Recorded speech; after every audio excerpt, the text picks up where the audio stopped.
ಸ್ನೇಹಿತರೇ ನಮಸ್ಕಾರ. ನಾನು ರವೀಂದ್ರ ಜೋಶಿ. ಇನ್ನು 3 ಕೆಲಸಗಳು ಬಾಕಿ ಇದ್ದಾವೆ ಪಶ್ಚಿಮ ಬಂಗಾಳದಲ್ಲಿ. ಒಂದು, ಮಮತಾ ಬೇಗಂ ಅವರ ಕೈ ಮುರಿಯೋದು ಬಾಕಿ ಇದೆ. ಎರಡನೇದು, ಅವರು ಕಾಲು ಮುರಿದು ಸ್ಟ್ರೆಚರಲ್ಲಿ ವೇದಿಕೆಯನ್ನು ಹತ್ತಬೇಕಾಗಿದ್ದು ಬಾಕಿ ಇದೆ. ಮೂರನೇದಾಗಿ ಅವರು ಬುರ್ಕಾ ಹಾಕ್ಕೊಂಡು ಮಸೀದಿ ತಿರುಗಾಡಬೇಕಾದಂಥ ಅಗತ್ಯತೆ ಇದೆ. ಚುನಾವಣೆ ದಿನಾಂಕ ನಿಗದಿಯಾಗಿದೆ. ಇವರ ಯಾವ ರಂಪಾಟಕ್ಕೂ ಕೂಡ ಸುಪ್ರೀಂ ಕೋರ್ಟು ಸೊಪ್ಪು ಹಾಕಲಿಲ್ಲ, ಜಗ್ಗಲಿಲ್ಲ, ಬಗ್ಗಲಿಲ್ಲ. ಕೊನೆಗೆ ಚುನಾವಣಾ ದಿನಾಂಕ ನಿಗದಿ ಆದ ಮೇಲೆ ಅವರೊಂದು ದೊಡ್ಡದಾದಂಥ ಉದ್ಗಾರವನ್ನು ಎಳೆದಿದ್ದಾರೆ, ಘೋಷಣೆಯನ್ನು ಮಾಡಿದ್ದಾರೆ.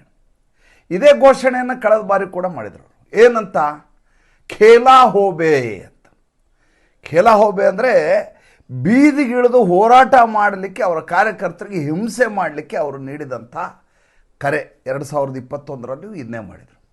ಇದ್ರ ಜೊತೆ ಈ ಸಲ ಇನ್ನೊಂದು ವಾಕ್ಯ ಸೇರಿಸಿದ್ದಾರೆ, ಇಸ್ ಬಾರ್ ಛಕ್ಕಾ ಮಾರೆ ಅಂತ. ಈ ಬಾರಿ ಇವರೇನು ಬೌಂಡ್ರಿ ಹೊಡಿತಾರೆ. ಅಂದರೆ ಖೇಲಾ ಹೋಬೆ ಅನ್ನುವುದು ಒಂದು ಕ್ರೀಡೆ ಅಂತ ಅನ್ಕೊಳ್ಳಿ ಅನ್ನುವಂಥ ಕಾರಣಕ್ಕೋಸ್ಕರ ಇಸ್ ಬಾರ್ ಛಕ್ಕಾ ಮಾರೆ ಅಂತ ಹೇಳಿದ್ದಾರೆ. ಮಮತಾ ಬೇಗಂ ಅವರು ಯಾವ ರೀತಿಯದಾದಂಥ ಗಿಮಿಕ್ಗಳನ್ನು ಮಾಡ್ತಾರೆ ಅಂತ ಮೊನ್ನೆ ಬ್ರಿಗೇಡ್ ಗ್ರೌಂಡ್ನಲ್ಲಿ ನರೇಂದ್ರ ಮೋದಿ ಭಾಷಣ ಮಾಡುವಾಗ ಮಿಥುನ್ ಚಕ್ರವರ್ತಿ, ಮಿಥುನ್ದ ಭಾಳ ಚೆನ್ನಾಗಿ ಹೇಳಿದರು. ಇನ್ನು ಮಮತಾ ದೀದಿ ನಾಟಕ ಶುರು ಅಂತ ಹೇಳಿದರು ಅವರು. ಮಮತಾ ದೀದಿ ನಾಟಕ ಶುರು. ಇನ್ನು ಕೈ ಮುರ್ಕೊಂಡು, ಕಾಲು ಮುರ್ಕೊಂಡು, ಸ್ಟ್ರೆಚರಲ್ಲಿ ಬಂದು ಹಣೆಗೆ ಬಟ್ಟೆ ಕಟ್ಟಿಕೊಂಡು, ಬ್ಯಾಂಡೇಜ್ ಹಾಕ್ಕೊಂಡು ಎಲ್ಲ ಕಡೆ ಓಡಾಡಲಿಕ್ಕೆ ಶುರು ಮಾಡ್ತಾರೆ. ಮಾನಸಿಕವಾಗಿ ಅವರ ನಾಟಕವನ್ನು ನೋಡಲಿಕ್ಕೆ ಮತದಾರರು ಸನ್ನದ್ಧರಾಗಬೇಕು ಅಂತ ಬಂಗಾಲಿ ಭಾಷೆಯಲ್ಲಿ ಮಿಥುನ್ ಚಕ್ರವರ್ತಿ ಹೇಳಿದರು. ನೋಡಿ, ಯಾವಾಗ ತಮ್ಮ ಎಲ್ಲ ತಂತ್ರಗಳು, ಕುತಂತ್ರಗಳು ವಿಫಲ ಆಗ್ತಾವೋ ಆವಾಗ ಮನುಷ್ಯ ಹತಾಶನಾಗಿ ಏನು ಬೇಕಾದರೂ ಮಾಡಲಿಕ್ಕೆ ಸನ್ನದ್ಧನಾಗ್ತಾನೆ. ಮಮತಾ ದೀದಿ ಕೂಡ ಇದರಿಂದ ಹೊರತೇನೂ ಅಲ್ಲ. ಅವರು ಕಳೆದ ಬಾರಿ ಒಂದು ಮೈನಸ್ ಪಾಯಿಂಟ್ ಇತ್ತು ಭಾರತೀಯ ಜನತಾ ಪಾರ್ಟಿಗೆ. ಏನು ಮೈನಸ್ ಪಾಯಿಂಟು? ಏನಪ್ಪ ಅಂದರೆ ಭಾರತೀಯ ಜನತಾ ಪಾರ್ಟಿಗೆ ಅಲ್ಲಿ ಕೇಡರೇ ಇರಲಿಲ್ಲ. ಅಲ್ಲಿ ಯಾರನ್ನ ನಾಯಕರು ಅಂದ್ಕೊಂಡಿದ್ರು, ಸುವೇಂದು ಅಧಿಕಾರಿ, ಆತನೇ ಮಮತಾ ಬೇಗಂ ಅವರ ಬಲಗೈ ಬಂಟ, ಒಂದೊಂದು ಕದಲಿಕೆಯನ್ನು ಬಲ್ಲವನು ಮತ್ತು ಇಡೀ TMC ಯಾವ ರೀತಿ ಕೆಲಸ ಮಾಡತ್ತೆ ಅಂತ ಅತ್ಯಂತ ಚೆನ್ನಾಗಿ ಬಲ್ಲಂಥ ವ್ಯಕ್ತಿಯಾಗಿದ್ದ. ಆದರೆ ದುರ್ದೈವ ಅಂದರೆ ಸುವೇಂದು ಅಧಿಕಾರಿಯನ್ನು ನಂಬಲಿಕ್ಕೆ ಜನ ಸಿದ್ಧರಿರಲಿಲ್ಲ ಪಶ್ಚಿಮ ಬಂಗಾಳದಲ್ಲಿ. ಯಾಕೆಂದರೆ ನಿನ್ನೆಯವರೆಗೂ ಮಮತಾ ಬೇಗಂ ಅವರ ಬಲಗೈ ಬಂಟನಾದವನು ಇವತ್ತು ಅವರ ವಿರುದ್ಧ ಮಾತಾಡ್ತಾ ಇದ್ದಾನೆ ಅಂದರೆ ನಾಳೆ ಭಾರತೀಯ ಜನತಾ ಪಾರ್ಟಿಗೂ ಈತ ಕೈ ಕೊಡುವಂಥ ವ್ಯಕ್ತಿ. ಅಥವಾ ಈತ ಭಾರತೀಯ ಜನತಾ ಪಾರ್ಟಿಗೆ ಬಂದಿದ್ದಾನೆ ಅಂತಂದರೆ TMCಯ ಇನ್ನೊಂದು ಶಾಖೆ ಬಂದ ಹಾಗೆ ವಿನ ಬೇರೆ ಸರ್ಕಾರ ರಚನೆ ಅಂತ ನಾವು ಭಾವಿಸಬೇಕಾಗಿಲ್ಲ ಅಂತ ಪಶ್ಚಿಮ ಬಂಗಾಳದ ಮತದಾರರು ಆತನನ್ನು ಗಂಭೀರವಾಗಿ ಪರಿಗಣಿಸಲಿಲ್ಲ.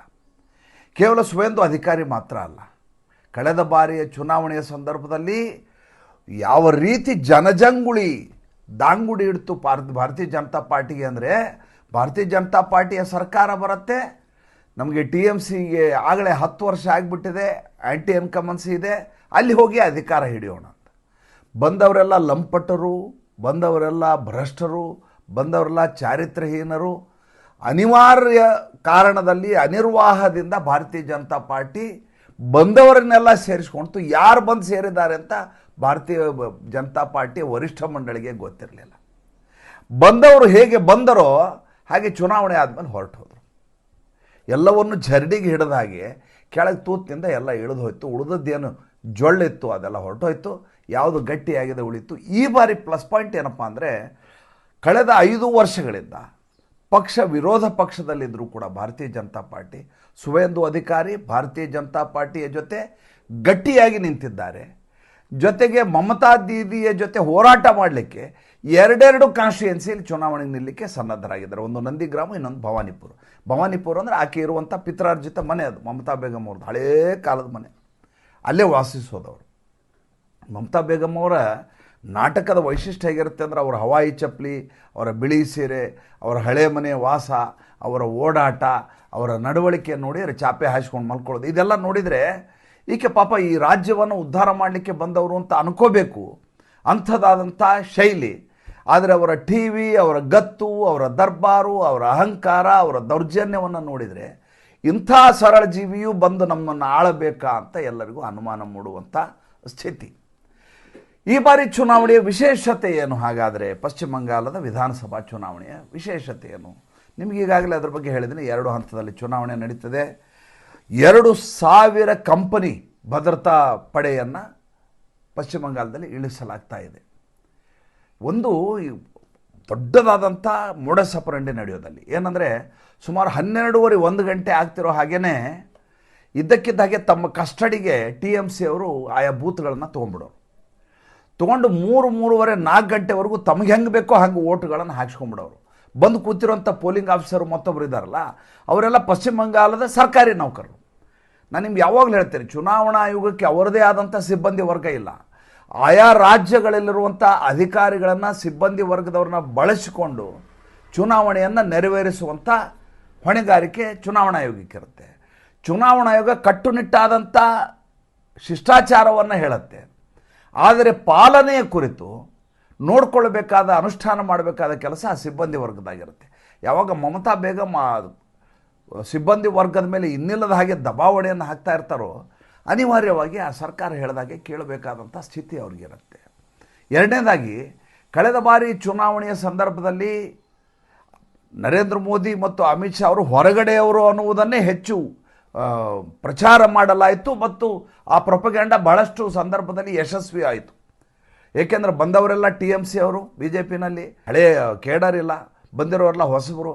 ಜೊತೆಗೆ ಇಡೀ ರಾಜ್ಯದ ಸಂಪೂರ್ಣವಾದಂಥ ಭೌಗೋಳಿಕವಾದಂಥ ನಾಲೆಡ್ಜನ್ನು ಇಟ್ಕೊಳ್ಳಾರ್ದೆ ಮಾಡಿದ ಚುನಾವಣೆ. ಕೋವಿಡ್ ಬಂದು ಹೋದ ಸಂದರ್ಭ ನರೇಂದ್ರ ಮೋದಿ ಅವರು ಹೇಗೆ ಕಾಣ್ತಾ ಇದ್ರು ಅಂತಂದರೆ, ಗಡ್ಡ ಬಿಟ್ಟಿರೋರು, ಹಿಂದ್ಗಡೆ ಉದ್ದ ಕೂದಲ ನೋಡಿದರೆ ಅರವಿಂದ್ ಘೋಷ್ ನೋಡಿದಾಗ ಕಾಣೋರು.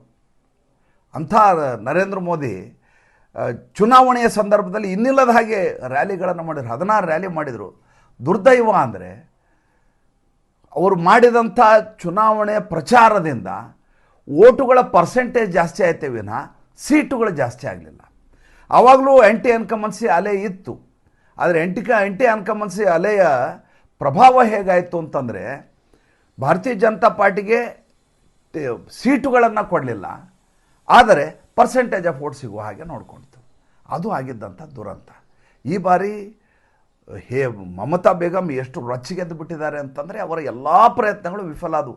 1ನೇ ದಿವಸದಿಂದ ಅವರು ಜನರಿಗೆ ಯಾವ ರೀತಿಯ ಪ್ರಭಾವವನ್ನು ಬೀರಿದ್ರು ಅಂದರೆ, ಕೇಂದ್ರ ಸರ್ಕಾರ ಯಾವುದೋ ದೊಡ್ಡದಾದಂಥ ಷಡ್ಯಂತ್ರವನ್ನು ತನ್ನ ವಿರುದ್ಧ ಮಾಡ್ತಾ ಇದೆ, ಬಂಗಾಳಿಗಳಿಗೆ ವಿರುದ್ಧವಾದಂಥ ಧೋರಣೆಯಲ್ಲಿ ಸರ್ಕಾರ ಇದೆ ಕೇಂದ್ರ ಸರ್ಕಾರ ಅಂತ ಬಿಂಬಿಸುವ ಪ್ರಯತ್ನ ಮಾಡಿದರು. ಜೊತೆಗೆ ಮತದಾರರ ಪರಿಷ್ಕರಣೆ ಎನ್ನುವುದು ನಿಮ್ಮನ್ನು ರಾಜ್ಯದಿಂದ ಡಿಪೋರ್ಟ್ ಮಾಡುವಂಥ ಪ್ರಕ್ರಿಯೆ ಅಂತ ಭಯವನ್ನು ಹುಟ್ಟಿಸಿದರು. ಆ ಭಯದ ಪರಿಣಾಮ ಏನು? 64 ಲಕ್ಷ ಜನ ವೋಟರ್ಸು ಲಿಸ್ಟಿಂದ ಹೊರಟು ಹೋದರು. 50 ಲಕ್ಷ ಜನರ ಹೆಸರು ನೆನೆಗುದಿಗೆ ಬಿದ್ದಿದೆ. ಅಲ್ಲಿಗೆ 1,14,00,000. ಆ 14 ಲಕ್ಷ ವಾಪಸ್ ಬಂದರೂ 1 ಕೋಟಿ ಮತಗಳು ಹೊರಟು ಹೋಗ್ತವೆ. ಈ ಹಿನ್ನೆಲೆಯಲ್ಲಿ 16,000ದಷ್ಟು ಮತಗಳು, 16ರಿಂದ 19,000 ಬೇರೆ ಬೇರೆ ಕಡೆ ಬೇರೆ ಬೇರೆ ರೀತಿ ಇದೆ. ಮತಗಳು ಕಡಿಮೆ ಆಗೋದ್ರಿಂದ, ಇವರು ಮತಗಳು ಕಡಿಮೆ ಆಗೋದ್ರಿಂದ ಮತ್ತು ಈ ವಲಸಿಗರು ಮತ ಹಾಕುವಂಥ ಈ ಬಾರಿ ಅವಕಾಶ ಕಡಿಮೆ ಇರೋದರಿಂದ ಮಮತಾ ಬೇಗಂಗೆ ನಿಜವಾದ ಚುನಾವಣೆ ಇದು. ಆಕೆ ಕೆಲಸ ಮಾಡಿದ್ದನ್ನು ಅಲ್ಲಿಯ ಜನ ಒಪ್ಪಿದರೆ, ಅಥವಾ ಮಮತಾ ಬೇಗಮ್ಮೇ ಮತ್ತೆ ಬರಬೇಕು, ನಮಗೆ ಭಾರತೀಯ ಜನತಾ ಪಾರ್ಟಿ ಬೇಡ ಅಂತಿದ್ರೆ ಮಮತಾ ಬೇಗಂ ಇಷ್ಟೆಲ್ಲ ಹೋರಾಟ ಮಾಡಬೇಕಾದ ಅಗತ್ಯತೆ ಇರಲಿಲ್ಲ. ಇದ್ರ ಮಧ್ಯೆ ನಿಮಗೆ ಈಗಾಗಲೇ ಹೇಳಿದೆ, ಹುಮಾಯೂನು ಆತ ತನ್ನದೇ ಆದಂಥ ಫುರ್ಫುರಾ ಶರೀಫ್ ಜೊತೆ ಸೇರಿಕೊಂಡು ಅವರ ಅಲಯನ್ಸ್ ಮಾಡಿಕೊಂಡು, ಜೊತೆಗೆ ಅಸಾದುದ್ದೀನ್ ಓವೈಸಿ ಅಲ್ಲಿ ಬಂದು ಇಡೀ ಚುನಾವಣೆಯ ಚಿತ್ರಾನ್ನ ಮಾಡುವಂಥ ತಯಾರಿ ನಡೀತಾ ಇದೆ. ಈಕೆ ಮತ್ತೆ ಮುಸಲ್ಮಾನರ ವೇಷ ಹಾಕ್ಕೊಂಡು ಕೈಯಲ್ಲಿ ಪುಸ್ತಕ ಹಿಡ್ಕೊಂಡು ಓಡಾಡುವಂಥ ಪ್ರಕ್ರಿಯೆ ಶುರುವಾಗ್ತದೆ. ಆದರೆ ಚುನಾವಣೆಯ ನಿಜವಾದ ಆತ್ಮವಿಶ್ವಾಸ ಈ ಕ್ಷಣದಲ್ಲಿ ಕಾಣ್ತಾ ಇರೋದು ಭಾರತೀಯ ಜನತಾ ಪಾರ್ಟಿ. ಅದು ಹೇಗಿರುತ್ತೆ ಮುಂದಿನ ದಿವಸ ಮತ್ತು ಮುಂದಿನ ಸಂಚಿಕೆಯಲ್ಲಿ ಹೇಳ್ತೀನಿ.